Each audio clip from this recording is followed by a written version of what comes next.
नमस्कार, बहुत स्वागत है आप सभी का स्वराज एक्सप्रेस में। आप देख रहे हैं हमारा खास प्रोग्राम जनता मांगे जवाब। आपके साथ मैं हूं संयम जैन। छत्तीसगढ़ की सियासत में हलचल मचा देने वाला धर्म स्वतंत्र विधेयक आखिरकार कानून बन गया। विधानसभा से पास इस विधेयक पर राज्यपाल के हस्ताक्षर हो गए और वो कानून बनकर पूरे राज्य में लागू हो गया है। इस कानून पर सियासत हो रही है। एक तरफ बीजेपी से अवैध धर्मांतरण पर सख्त प्रहार और धार्मिक स्वतंत्रता की रक्षा का मजबूत कदम बता रही है, तो वहीं कांग्रेस इस कानून के दुरुपयोग और दोहरे मापदंड का आरोप लगा रही है। सवाल बड़ा है, क्या ये कानून सच में आस्था की सुरक्षा का कवच है या फिर सियासत का नया हथियार? इन्हीं सवालों के साथ देखिए हमारी खास रिपोर्ट और फिर करेंगे चर्चा विस्तार से।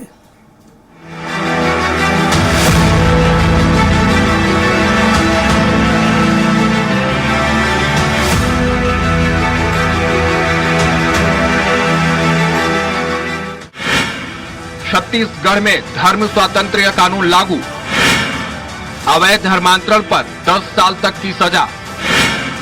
सामूहिक धर्मांतरण पर उम्र कैद का प्रावधान। नाबालिग और महिला मामलों में सख्त सजा।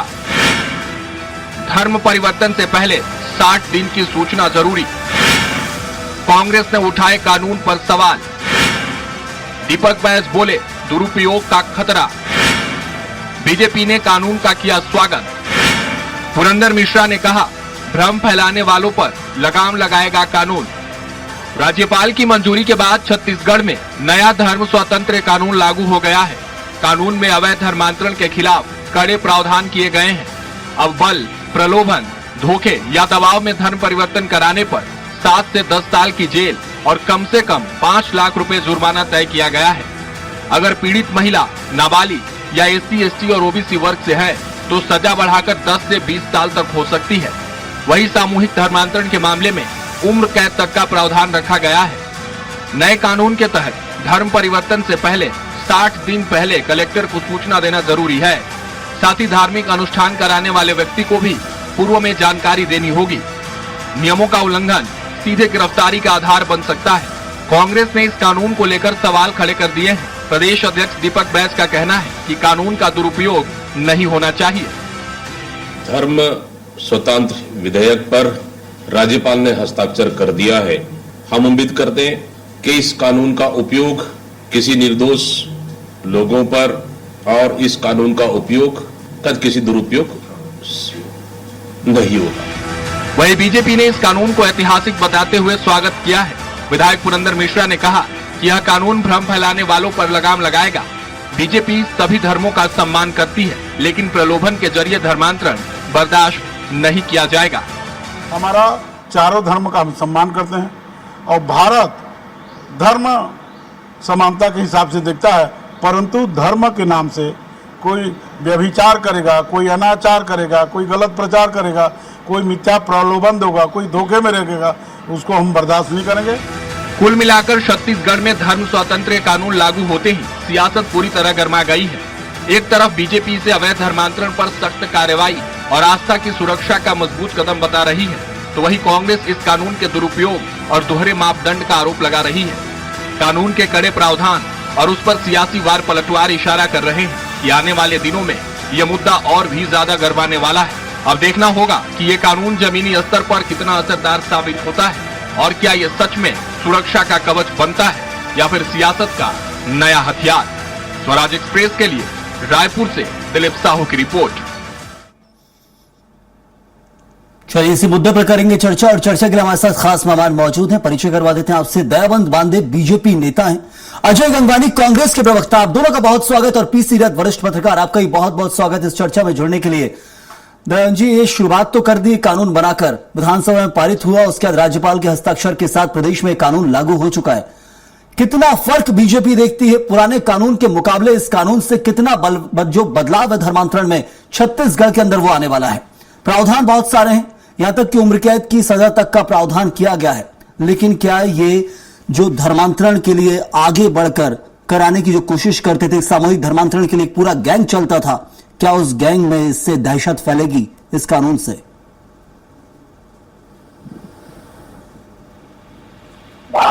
पार्टी को भी बधाई देना चाहूंगा। भारतीय जनता पार्टी को भी बधाई देना चाहूंगा। छत्तीसगढ़ की जनता जनार्दन को भी बधाई देना चाहूंगा। माननीय राज्यपाल जी का भी आभार व्यक्त करना चाहूंगा। माननीय विष्णुदेव साय जी ने जो एक जज्बा दिखाया इस कानून को निर्माण के लिए, बनाने के लिए, उसके लिए भी उनको मैं बहुत बहुत धन्यवाद ज्ञापित करता हूं। वास्तविक में धर्मांतरण राष्ट्रांतरण है। धर्मांतरण देश के, राज्य के भूगोल का भी परिवर्तन करता है और जनसंख्या के संतुलन को भी बिगाड़ने का काम करती है। और धर्मांतरण के कारण से परिस्थितियां इस कदर की बिगड़ी है कि भाई भाई में झगड़ा हो रहा है, पति पत्नी में झगड़ा हो रहा है, परिवारों के बीच सामंजस्य जो है विपरीत दिशा में जा रही है। गांवों में ये स्थिति है कि दफन को करने के लिए भी लोग जमीन देने के तैयार नहीं है।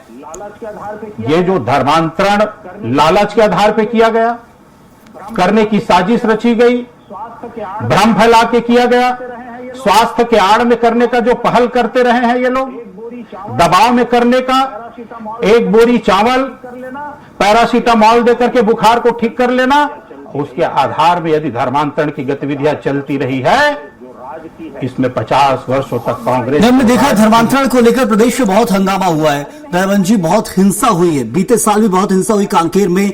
2022 में जहां मामले सामने आए थे कोंडा गांव में कि धर्मांतरण के कारण मॉब लिंचिंग होती है, मासूम पिटते हैं, यहां तक कि उन्हें गलत शिकार भी बनाया जाता है। कई ऐसे मामले भी सामने आए। क्या लगता है बीजेपी को इस कानून के जरिए मॉब लिंचिंग जैसी घटनाओं पर रोक लगेगी? क्योंकि भीड़ जब उग्र होती है, धर्मांतरण हो रहा है ये सोचकर भीड़ उग्र हो जाती है। क्या मॉब लिंचिंग जैसी घटनाओं पर रोक लगेगी यदि वो धर्मांतरण के कारण होती है? तो क्या एक कानून इतना कह सकते हैं हम कि उन मॉब लिंचिंग के साथ साथ दूसरी घटनाओं पर रोक लगाने में इतना कड़ा है?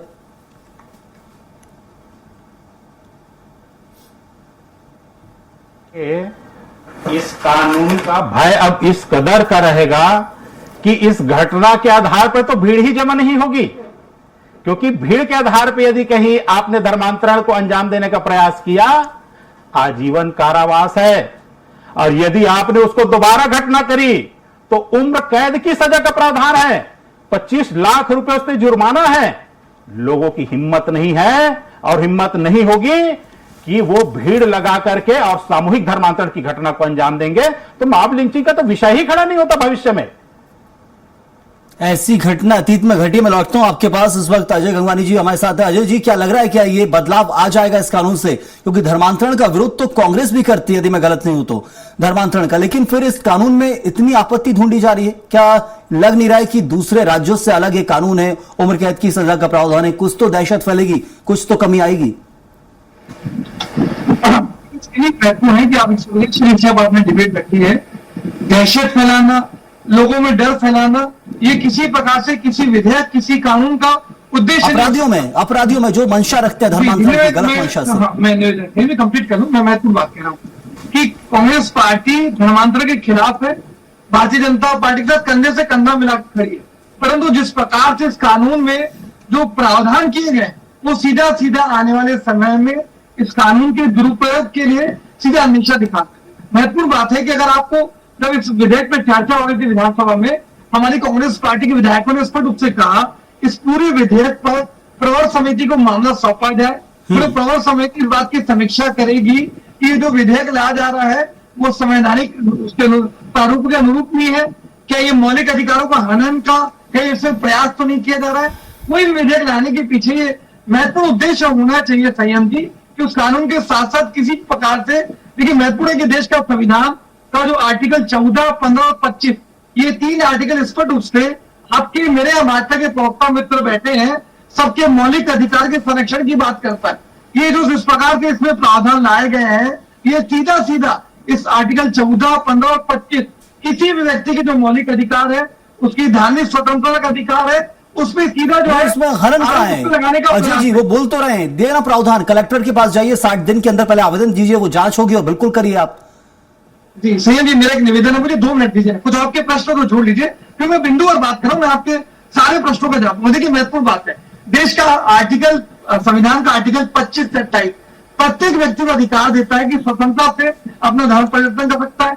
कोई नई बात नहीं है। असेंबली वर्तमान में भी स्पष्ट है कि अगर किसी व्यक्ति को डर से, लालच से, धोखा देकर अगर धर्म परिवर्तन किया जाता है तो ऑलरेडी कड़े प्रावधान है। अगर मैं छत्री की बात करूं, जब पंडित रविशंकर शुक्ल जी मुख्यमंत्री थे 1968 से ऑलरेडी धर्मांतर के खिलाफ कड़े कानून है। मैं तो यहाँ मेरे भाजपा के प्रवक्ता मित्र बैठे हैं, जब ये रमन सरकार थी 3 अगस्त 2006 को रमन सरकार ने विधानसभा में धर्मांतर के खिलाफ विधेयक पारित किया था। ये पूरा विधेयक कॉपी पेस्ट है। मैं तो पूछना चाहता हूँ 12 साल आपकी सरकार रही, आप क्यों लागू नहीं करते? आज माननीय सुप्रीम कोर्ट ने केंद्र की मोदी सरकार से कहा कि आप धर्मांतर के खिलाफ कड़े कानून बनाइए, पूरे देश में लागू करिए, लेकिन ये पूरा स्पष्ट उससे दिखता है कि जो है धर्मांतर जो है भारतीय जनता पार्टी ने एक राजनीतिक एजेंडा है। आखिरी महत्वपूर्ण बात अंडरलाइन कर दूं, मैं ये पूछना चाहता हूं, भैया आपने वारिद किया, तुरंत का तुरंत राज्यपाल बिना कानूनी सम्मति लेके उसका कानूनी प्रावधानों की समीक्षा के बगैर तुरंत हस्ताक्षर करते हैं। 3.5 साल से, कहीं अंडरलाइन कर दूं आपके चैनल पे, 3.5 साल से आरक्षण संशोधन विधेयक अटका हुआ है। आप उसको राज्यपाल हस्ताक्षर नहीं करता, लेकिन ये विधेयक क्योंकि भारतीय जनता पार्टी का राजनीतिक एजेंडा है, धार्मिक उन्माद फैलाने की राजनीति है, सांप्रदायिक हिंसा फैलाने का प्रयास है, उसको तुरंत राज्यपाल करते हैं। ये दिखता है। हमने पहले भी देखा, बजरंग दल के गुंडे हो, विश्व हिंदू परिषद के कार्यकर्ता हो, धर्मांतर के खिलाफ लगातार आज जो धार्मिक लेकिन अजय जी, हिंसा तो पहले हुई ना, कांकेर जला हमने देखा, वो किस लिए जला? क्योंकि अब कानून के बाद हम देख लेते हैं कितना बदलाव आता है। एक मौका दे दीजिए बीजेपी को। पहले हमने देखा कि हिंसा के धर्मांतरण के कारण दल को गुंडा कह देना, विश्व हिंदू परिषद को गुंडा कह देना आसान है कांग्रेस के लिए। इनके चैनल पे आज मैग्नेटो मॉल में किस प्रकार से तोड़फोड़ की गई, वहां की सिक्योरिटी गार्ड से मारपीट की गई, महिलाओं के साथ गाली गलौज की गई, क्या उसका समर्थन करते हैं माननीय जी चैनल पे? क्या कोई भी किसी व्यक्ति को अधिकार देता है क्या कि वो उसमें गाली गलौज करे, महिला के साथ बदता करे, तोड़फोड़ करे? क्या किसी भी पार्टी के कार्यकर्ता को अधिकार है क्या? चलिए मैं लौटता हूं आप दोनों के पास। इस वक्त पीसी रथ साहब भी हमारे साथ हैं, उनसे सबसे पहला कमेंट। पीसी रथ साहब, क्या लग रहा है बदलाव कितना आएगा धर्मांतरण का? जो नया कानून लागू किया गया, क्या लगता है कि इस कानून के जरिए बहुत बदलाव हो जाएगा? छत्तीसगढ़ ने हिंसा झेली है धर्मांतरण के कारण, और यहां तक कि मॉब लिंचिंग की घटना हुई है। क्या ये कानून से इतना बदलाव आएगा? ये कानून इतना अलग दिखता है पुराने कानून से क्या? बात की कर रहा है। मैं लौटता हूं आप दोनों के पास, पीसी रथ साहब से जवाब लेके आता हूं। पीसी रथ साहब, आवाज पहुंच रही है आप तक मेरी? जी संयम जी, मेरा सवाल है कि कितना बदलाव इस कानून के जरिए देखते हैं आप? क्या बदलाव आ जाएगा? क्योंकि छत्तीसगढ़ में धर्मांतरण के कारण हिंसा हुई है, लोगों की जानें गई है, कई घायल हुए हैं, मॉब लिंचिंग जैसी घटना हुई है। क्या बदलाव देखते हैं इस कानून से? जी देखिए, बदलाव तो किसी भी कानून का जब उसकी प्रॉपर व्याख्या होती है, जब वो जमीन पे उतरता है, उसका क्रियान्वयन होता है, तो उसके बाद उसका बदलाव नजर आता है। इस कानून को लेकर के भी मुझे लगता है अभी तक की राजनीति ही हुई है। ये भाजपा के चुनाव घोषणा पत्र में था, और उसके बाद से लगातार पिछले 2-2.5 सालों से इस बात को लेकर इंतजार किया जा रहा था कि डबल इंजन की सरकार होने के बाद भी अब तक के क्यों नहीं लाया गया है। तो भाजपा ने अब उसको कर दिखाया, और ये कानून के रूप में राज्यपाल के हस्ताक्षर होने के साथ साथ छत्तीसगढ़ में लागू हो गया है। लेकिन अब इसके बाद इसके अप्रूवल की बात जो जहां तक के थी, अब जब तक इसकी व्याख्या नहीं होगी, अलग अलग स्तर पर विभिन्न मामलों में इस कानून का क्रियान्वयन करके उसका उदाहरण प्रस्तुत नहीं किया जाएगा, तब तक इस कानून के जो इम्प्लीकेशंस हैं वो सामने नहीं आएंगे, तब पता नहीं चलेगा। अभी तो केवल एक ड्राफ्ट तैयार हुआ और ड्राफ्ट में हस्ताक्षर हो गए और वो उस रूप से आ गया है। प्रैक्टिकल अभी इसका होना बाकी है। देखिए, सबसे पहले हम लोगों को जो स्मरण होता है कि प्रसिद्ध सिने कलाकार हेमा मालिनी और धर्मेंद्र का विवाह हुआ था। उन लोगों ने धर्म परिवर्तन करके शादी की थी। धर्मेंद्र जी ने याकूब खान बन गए थे और हेमा मालिनी भी कोई मुस्लिम नाम रख लिया था, और इस तरह से दोनों ने शादी की थी। बहुत सारे देश में ऐसे उदाहरण हैं जहां पर शादी के लिए लोग धर्म परिवर्तन कर लेते थे, अब बाद में फिर अपने अपने धर्म में आ गए, या उस तरह से होता है। जबकि हिंदू धर्म में दूसरे धर्म से वापस अपने धर्म में आने का कोई वैसा वैदिक प्रावधान नहीं है। इसके बाद भी इस तरह की घटनाएं हुई हैं, और बाद में मजे की बात है कि हेमा मालिनी और धर्मेंद्र दोनों कांग्रेस के सांसद बने। दुर्भाग्य की बात है कि अच्छे अभिनेता थे धर्मेंद्र जी, और पिछले दिनों निधन भी हुआ है उनका, लेकिन दोनों भाजपा के सांसद बने। इस तरह से बहुत सारे मामले हुए, और मुंबई हाईकोर्ट और इलाहाबाद हाईकोर्ट के फैसले भी आ चुके हैं इस मामलों में कि केवल शादी के लिए धर्म परिवर्तन करना गंभीर अपराध है, और उसको अपराध की श्रेणी में लेकर के सजाएं दी जानी चाहिए। लेकिन वो लगातार जारी है, और देश भर में इस तरह से लोग अपने फायदे के लिए धर्म का का इस्तेमाल करते हैं, लोग रिश्तों के लिए धर्म का इस्तेमाल करते हैं, लोग चुनाव के लिए धर्म का इस्तेमाल करते हैं, लोग ध्रुवीकरण के लिए, वोट ध्रुवीकरण के लिए इस तरह से धर्म का इस्तेमाल करते हैं। जबकि भारत का संविधान सभी नागरिकों को उस तरह से अपने धर्म, लेकिन रथ साहब छत्तीसगढ़ के अंदर जो चल रहा है, हमने देखा है कि एक तरह से एक धर्म विशेष के ऊपर आरोप लगाए जाते हैं, कोई दबाव डाल करके अगर आपका धर्म परिवर्तन करते हैं, बोले वाले आदिवासियों को फंसाया जा रहा है, जो बड़े आरोप लगते हैं एक धर्म विशेष के ऊपर, क्या उसमें फर्क आएगा? क्योंकि अब तक लागू होना बाकी, अब लागू हुआ है, धीरे धीरे पता चलेंगे उसके नतीजे क्या आते हैं। लेकिन यदि हम पढ़ते दोनों को, कितना फर्क आप देखते हैं कि हाँ बदलाव आ जाएगा या नहीं आएगा, एक आकलन के तौर पर? उसके बाद केरल भाजपा के अध्यक्ष आते हैं छत्तीसगढ़, और उसके बाद वो यहाँ के मंत्री, मुख्यमंत्री सबसे मिलते हैं, और उसके बाद उन दोनों ननों को छोड़ दिया जाता है, प्रकरण दर्ज नहीं होता। ये एक बहुत बड़ा उदाहरण है कि किस तरह से आरोप लगा के राजनीति कैसे की जाती है और कैसे वास्तविकता होती है कि चुनावी फायदे के लिए लोगों को छोड़ा जाता है, क्योंकि केरल में अब चुनाव होना है, तो उसका कहीं ना कहीं उसका रिलेशनशिप है। तो ये विरोधाभास देश की जनता ने और प्रदेश की जनता ने देखा है। और इस तरह से मैं एक एग्जांपल देना चाहूंगा कानून की बात सब अब तक आवाज पहुंच रही है मेरी? प्रताड़ना अधिनियम छत्तीसगढ़ में डॉक्टर रमन सिंह की सरकार, आप तक आवाज पहुंच रही है मेरी?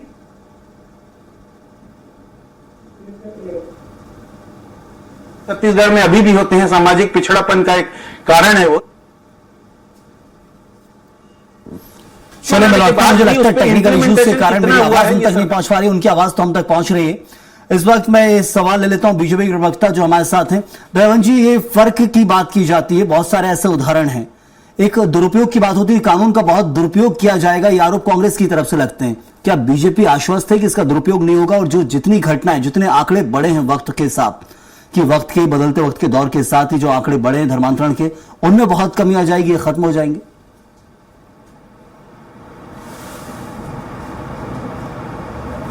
बिल्कुल, मैं संपूर्ण छत्तीसगढ़ के जनता को आश्वस्त करता हूं, और जिस प्रकार से कानून में बारीक से बारीक विषयों की गणना हुई है, बिल्कुल इसका कहीं दुरुपयोग का कोई संभावना नहीं है। और मेरे मित्र ने जैसे कहा कि आर्टिकल 14, 15 और 25 की बात, तो इस आर्टिकल में संविधान ने स्वतंत्रता धर्म को लिए दी है। धर्मांतरण के आधार, वो भी लालच, भय, बल, छल छिद्र, अंधविश्वास, इसके लिए वो आर्टिकल नहीं बनी है धर्म मानने के लिए। कांग्रेस के प्रवक्ता को पता होना चाहिए कि वो 18 दिसंबर 2008 जिसमें समीक्षा की अध्याय केंद्र के सदन में रखा गया, और उसमें स्पष्ट उससे उल्लेख है माननीय जी कि अगर लालच अनुसूचित जाति के 16% धोखा भी रंग थोड़ा जवाब ले लेता हूं, फिर आता हूं आपके पास। कांग्रेस की सरकार ने और 4% आरक्षण कन्वर्टेड क्रिश्चियन और मुस्लिम को एससी का देने के लिए रंगनाथ मिश्र कमेटी बनाई थी। पूरे देश में समाज ने, अनुसूचित जाति वर्ग ने विरोध किया, तब जाकर के वो संस्था समाप्त हुई और समाप्त की गई। 4 साल संघर्ष के बाद समाप्त की गई। कांग्रेस सदैव संतुष्टि की राजनीति करती आई है, सदैव उसने संरक्षित करने का प्रयास किया है। भारतीय जनता पार्टी इसलिए आज कड़े कानून बनाने में बिल्कुल निसंकोच रूप से उन्होंने कहीं संकोच नहीं किया, और आगे भी हम इस प्रकार से कठोरता को अजय जी, क्या बदलाव चाहती है कांग्रेस? ये कानून नहीं तो फिर कैसा कानून होना चाहिए था? लौटता हूं दयावन जी आपके पास, कैसा कानून कांग्रेस चाहती है? क्योंकि बदलाव कुछ ना कुछ तो चाहिए हमें। धर्मांतरण के मामले बढ़ रहे हैं, हिंसा बढ़ रही है धर्मांतरण के कारण, तो कितना बदलाव हो, कैसा कानून कांग्रेस चाहती थी? कानून का हम पूरी तरीके से पहले गांधी जी को आप बोलना शुरू कीजिए, वो रुक गए, आप बोलिए अजय जी। महत्वपूर्ण है, हम ये चाहते हैं कि कोई भी कानून लाया, कोई विधेयक लाया जाए, उसकी संवैधानिक समीक्षा की जाए। किसी प्रकार से कानून में ऐसा कोई प्रावधान न हो जो देश की आम जनता के मौलिक अधिकार गलत हो। जो लगातार ये कानून लाया गया है, जो जितने भी संविधान विशेषज्ञ हैं, वो इसकी विशेषज्ञता करने के बाद स्पष्ट रूप से कह रहे हैं कि इस पूरे धर्म स्वातंत्र विधेयक में संविधान के आर्टिकल 14, 15 और 25 का कुछ संशय में है, जिसका नतीजा है कि वो प्रवर समिति को सौंप भी रही है। लेकिन स्पष्ट रूप से कहना चाह रहा हूं संयम जी, अगर आपकी नियत नीति मंशा स्पष्ट है, आप चाहते हैं कि सही में इस कानून का फायदा मिले और धर्मांतर पर रोक लगे, तो आपको प्रवर समिति में समीक्षा की जानी चाहिए। राजभवन को हस्ताक्षर के पहले उसकी पूरी संवैधानिक समीक्षा की जानी चाहिए, उसके कानूनों पहलुओं की जांच के बाद साइन करना चाहिए। ये तो दिखता है कि भारतीय जनता पार्टी के लिए धर्मांतर तो एक राजनीतिक हथियार है, व्यक्तिगत वोटों को साधने की राजनीति है, लगातार हम देख रहे हैं। चाहे नहीं, लोकसभा प्रवर चुनाव समिति में नहीं सौंपा इसलिए कानून सही नहीं है क्या? यही बात सही कांग्रेस मानती है? प्रवर समिति में आ जाता तो फिर कानून सही हो जाता क्या? थोड़े बदलाव की बात कांग्रेस कर सकती है, बदलाव रख सकती है पटल के ऊपर। क्या बदलाव चाहती है कांग्रेस? क्या राजभवन ने समीक्षा की? महत्वपूर्ण बात है। अगर कोई विधेयक जा रहा है, सही में राजभवन जा रहा है, उसकी कमेटी होती है जो उस पहलू की जांच करती है कि विधेयक में कोई ऐसा प्रावधान तो नहीं है जिससे किसी व्यक्ति के मौलिक अधिकार का हनन हो रहा है, ऐसे कोई कानूनी पहलू तो नहीं है। आपके चलो में महत्वपूर्ण बात कह दूं, 12 राज्यों में संयम जी 12 राज्यों में ऐसे कानून लाए गए तो माननीय सुप्रीम कोर्ट ने इन सारे राज्यों को नोटिस भेजा कि कानून में परिवर्तन करिए। ये सीधे कानून जो है देश के आम नागरिक के मौलिक अधिकार का हनन है। मैं पूरी तरह निश्चिंत हूं कि आगे चलकर सुप्रीम कोर्ट इसके लिए कानून की नोटिस भेजेगा। मैं आपत्ति इस बात से दर्ज करना चाहता हूं, कभी भारतीय जनता पार्टी प्रभु श्याम के नाम पे, कभी हिंदुत्व के नाम पे, कभी गाय गोबर के नाम पे, कभी गंगा जल के नाम पे, कभी धर्मांतर के नाम पे, कब तक अजय गंगवानी जी, यदि धर्मांतरण पर हमें रोक लगानी है तो उसके लिए कानून जरूरी है। कानून की मांग कांग्रेस कहती थी, खुद कहती थी कांग्रेस की कानून लाइए, आप खुद कह रहे हैं बीजेपी से, लेकिन अब कानून आया है तो उसमें समर्थन के साथ विरोध के सुर। यदि प्रवर समिति को नहीं सौंपा तो सिर्फ यही एकमात्र कारण हो सकता है क्या? प्रवर समिति के पास आ जाता तो शायद आप कुछ बदलाव देते। संयम जी 3 अगस्त 2006 को पारित किया।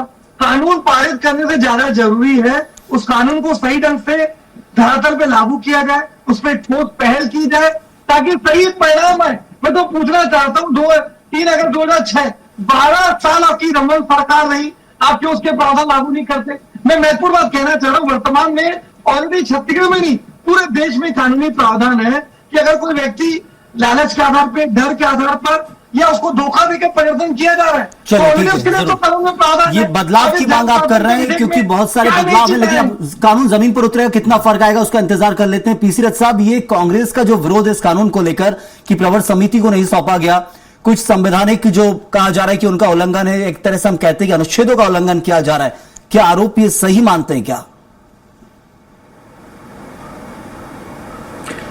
देखिए, कांग्रेस प्रदेश का एकमात्र प्रमुख विरोधी दल है। अब कांग्रेस को उस कानून में जो कमियां हैं, जो उस तरह से बुनियादी तौर पे उसको जो गलतियां नजर आ रही हैं, उसके लिए एक बाकायदा पत्र जारी करना चाहिए, अधिकृत रूप से उनको बोलना चाहिए कि ये कानून तो ठीक है लेकिन इसमें ये परिवर्तन हो तो ज्यादा बेहतर है। और चूंकि राज्यपाल का वो हो चुका है उसमें हस्ताक्षर, तो मुझे लगता है उसको और लीगलाइज करने के लिए सरकार चाहे तो उस तरह से कुछ उसमें सुधार भी कर सकती है, लेकिन स्पष्ट रूप से कांग्रेस को अपनी बात रखनी पड़ेगी। इसमें भी कहीं ना कहीं राजनीतिक लाभ उठाने के बजाय उसको सीधे सीधे उन मुद्दों को, उन बातों को, जैसे देश में बहुत सारे संविधान विशेषज्ञ हैं, सुभाष काश्यप जी वगैरह, और बहुत सारे कानूनी विशेषज्ञ भी हैं, तो उन सब की कोई कमेटी बना करके इस तरह से इस कानून का जो ड्राफ्ट है, जिसको विधेयक को स्वीकृत किया गया है, राज्यपाल महोदय ने हस्ताक्षर कर दिए हैं, उसको लेकर के भी चर्चा हो सकती है कि कौन कौन से मुद्दे हैं, क्योंकि केवल विरोध के लिए विरोध नहीं होना चाहिए। अगर कोई बात, देखिए ये बात तो तय है कि कहीं ना कहीं धर्मांतरण की स्थितियां हैं। ये बात अलग है कि धर्मांतरण को लेकर शिकायतें या उस पैमाने पर, बड़े पैमाने पर लीगल एफआईआर वगैरह नहीं है उस तरह से जितना कि उसकी राजनीति की जाती है। लेकिन अगर वो धर्मांतरण हो रहा है, कहीं ना कहीं धार्मिक आधार पे लोगों को बहकाया जा रहा है, बहलाया जा रहा है, तो उसका सीधे सीधे जांच करके उस पर कानूनी कार्यवाही होनी चाहिए। और अगर नए कानून में उस तरह से कानूनी कार्यवाही करने की गुंजाइश है तो उसका स्वागत किया जाना चाहिए। और अगर कोई गलतियां हैं नए कानून में तो उसको भी रेखांकित किया जाना चाहिए। और आगे चल के कोई कानून ऐसा नहीं जिसको सरकार बदल ना सके। देखिए किसान के कितना बदलाव आता है पीसी रथ साहब, वो देख लेते हैं। विरोध जरूर कांग्रेस कर रही है लेकिन मुद्दे क्या कुछ है वो स्पष्ट नहीं हो पा रहे हैं। कहा जा रहा है कि कुछ अनुच्छेदों का उल्लंघन इन कानून में किया गया है, लेकिन कानून तो अब लागू कर दिया गया है। कितना बदलाव छत्तीसगढ़ की जमीन पर आता है उसका इंतजार रहेगा। बहुत धन्यवाद करूंगा दयावंत जी, अजय जी आपका भी, और पीसी रथ साहब आपका भी बहुत बहुत शुक्रिया हमारे साथ इस चर्चा में जुड़ने के लिए। तो छत्तीसगढ़ में धर्म स्वतंत्र कानून लागू होते ही सियासत अपने चरम पर है। यहां एक तरफ सरकार इसे आस्था की रक्षा और अवैध धर्मांतरण पर सख्त कार्रवाई बता रही है, तो वहीं विपक्ष से दुरुपयोग की आशंका और दोहरे मापदंड से जोड़कर सवाल उठा रहा है। बड़ा सवाल यही है, क्या यह कानून सच में सुरक्षा का कवच बनेगा या फिर सियासी हथियार बनकर नई बहस को जन्म दे रहा है। फिलहाल नजरें इस बात पर हैं कि जमीन पर इसका असर क्या होगा और क्या यह कानून लोगों का भरोसा जीत पाएगा। इसी के साथ दीजिए मुझे इजाजत, नमस्कार।